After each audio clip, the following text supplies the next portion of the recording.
وہ منظر بھی دنیا نے دیکھا کہ حضور کے مبارک کندھوں پر حسین ابن علی بیٹھے ہیں اور حضور کی زلفوں کو پکڑا ہوا ہے. تو حضرت عمر رضی اللہ تعالیٰ عنہ دیکھ کے کہتے ہیں واہ واہ کیسی سواری میسر آئی حسین ابن علی کو. تو میرے آقا مسکرا کے کہتے ہیں عمر سواری دیکھتے ہو سوار بھی تو دیکھو. اللہ اکبر. حضرت اسامہ بن زید بن حارثہ رضی اللہ تعالیٰ عنہ فرماتے ہیں رات کا ایک پہر گزر گیا اور مجھے حضور سے کوئی کام تھا. میں آقا کریم کی خدمت میں حاضر ہوا, در دولت پہ دستک دی. حضور تشریف لائے تو چادر اوڑی تھی, بکل کی ہوئی تھی میرے حضور نے. تو میں نے اپنی حاجت کہی تو حضور نے میری حاجت پوری کر دی. لیکن ایک منظر میں نے دیکھا کہ حضور نے جو چادر کی بکل فرمائی تھی اس کے اطراف میں پہلوؤں میں ابھار تھے جس طرح اندر کوئی ہو. مجھ سے نہ رہا گیا, میں نے پوچھ لیا. میں نے کہا بندہ نواز چادر کے اندر کیا ہے؟ فکشفہ. تو حضور نے چادر کو کھول دیا. فائز الحسن والحسین علی ورکہ. تو کہتے ہیں میں نے اپنی آنکھوں سے دیکھا ایک پہلو سے امام حسین لپٹے ہوئے تھے, ایک پہلو سے امام حسن لپٹے ہوئے تھے. فرمایا یہ میرے بیٹے ہیں, یہ میری بیٹی کے بیٹے ہیں. اے اللہ میں ان سے پیار کرتا ہوں, تو بھی ان سے پیار کر, جو ان سے پیار کرے اس سے بھی پیار کر.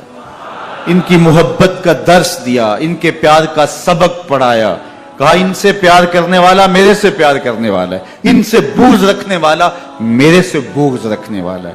ان کی تکلیف حضور کو بے چین کر دیتی تھی.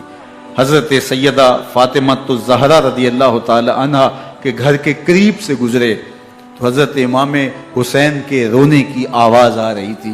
تو آقا کریم علیہ السلام نے فرمایا کہ فاطمہ حسین کو چپ کرواؤ. الا تعلمی ان بقاءہ یوزینی, تو جانتی نہیں حسین کا رونا مجھے دکھ دیتا ہے.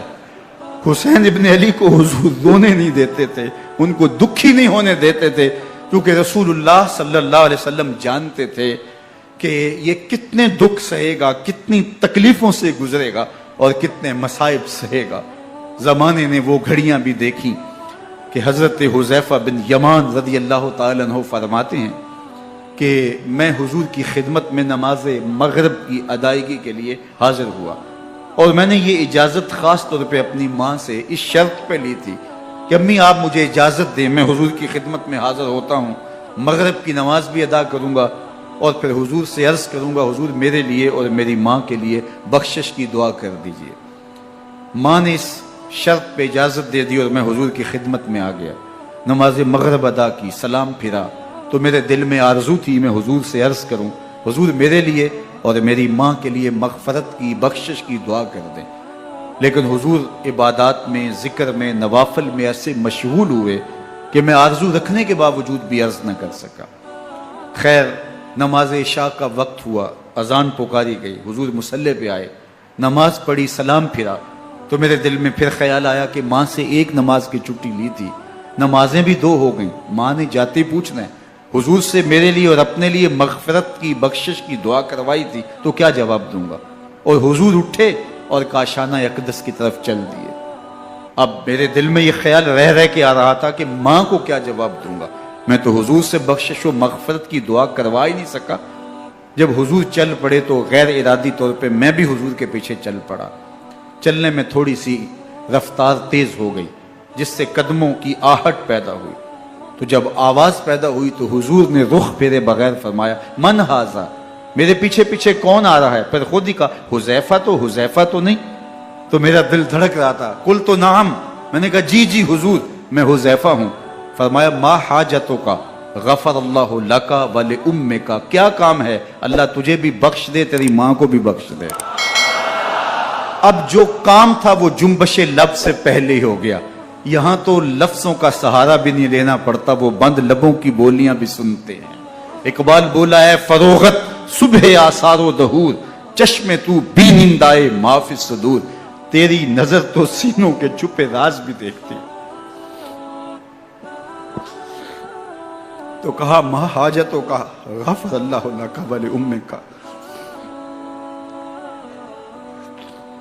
اللہ تجھے بخش دے تیری ماں کی بھی مغفرت کر دے, کیا کام ہے. اب جو کام تھا وہ تو ہو گیا. تو میرے حضور نے ارشاد فرمایا حذیفہ سنو, ابھی ابھی ایک فرشتہ آیا ہے جو اس سے قبل دھرتی پر پہلے کبھی نہیں آیا، آج پہلی مرتبہ اللہ سے اجازت لے کے 2 کام کرنے آیا ہے۔ ایک تو مجھے سلام کرنے آیا ہے اور دوسرا خوشخبری دینے آیا ہے کہ آپ کی بیٹی فاطمہ جنتی عورتوں کی سردار ہے اور حسن اور حسین جنتی جوانوں کے سردار۔ ایک طرف یزید ناپاک میسون کا پلیت بیٹا اور ایک طرف محمد عربی کا نواسا، فاطمہ کے دودھ کا اثر، علی المرتضیٰ کے خون کی تاثیر، رسول اللہ صلی اللہ علیہ وسلم کے کندھوں پہ بیٹھنے والا۔ ایک دن حضور نے امام حسین رضی اللہ تعالیٰ عنہ کے ہاتھ پکڑ لیے اور ان کے پاؤں اپنے پاؤں پہ رکھے اور پھر فرمایا بیٹے آگے بڑھو، اور ان کے پاؤں حضور کی پنڈلیوں پہ آئے۔ پھر کہا بیٹے اور آگے بڑھو، حتیٰ کہ ان کے پاؤں حضور کی رانوں پہ آئے۔ پھر فرمایا بیٹا اور آگے بڑھو، تو ان کے پاؤں حضور کے مبارک بطن اقدس پہ آئے۔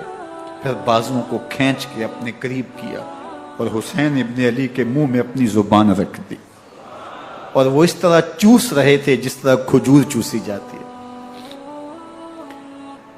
تو اللہ کے محبوب علیہ السلام نے حسین ابن علی کو اپنی زبان کا لعاب دہن دے کر کے، وہ شیر رحمت دے کر کے، وہ کوثر و تسلیم سے پاکیزہ تر آب رحمت عطا کر کے ان کی ہمیشہ کے لیے پیاس بجھا دی، تاکہ کل کربلا کے تپتے ہوئے ریگزار میں حسین ابن علی کو پیاس کی شدت تنگ نہ کرے اور پائے استقلال میں لغزش نہ آنے پائے۔ ان نازوں سے پالے ہوئے حسین کو، ان محبتوں سے پالے ہوئے حسین ابن علی کو امتحان بھی اتنے بڑے درپیش تھے۔ یاری تیری سونا پر ازمیشاں تیریاں اگ، سونا پرکھیا جامدہ ہے نال اگاں دے لگ۔ جتنا بڑا شخص ہوتا ہے اتنی آزمائشیں بھی بڑی ہوتی ہیں۔ پیغمبر رحمت کی آغوش میں کھیلنے والا، حجرہ فاطمہ کا جانشین، مصلی رسول کا وارث، منبر رسول صلی اللہ علیہ وآلہ وسلم پر حضور کے مبارک پہلو اور گود میں بیٹھنے والا حسین، حضور کی زبان چوسنے والا حسین، حضور کے کندھوں پہ سواری کرنے والا حسین، آقا کریم علیہ الصلوۃ والسلام کے مبارک سجدے کی حالت کے اندر حضور کی پشت پہ کھیلنے والا حسین۔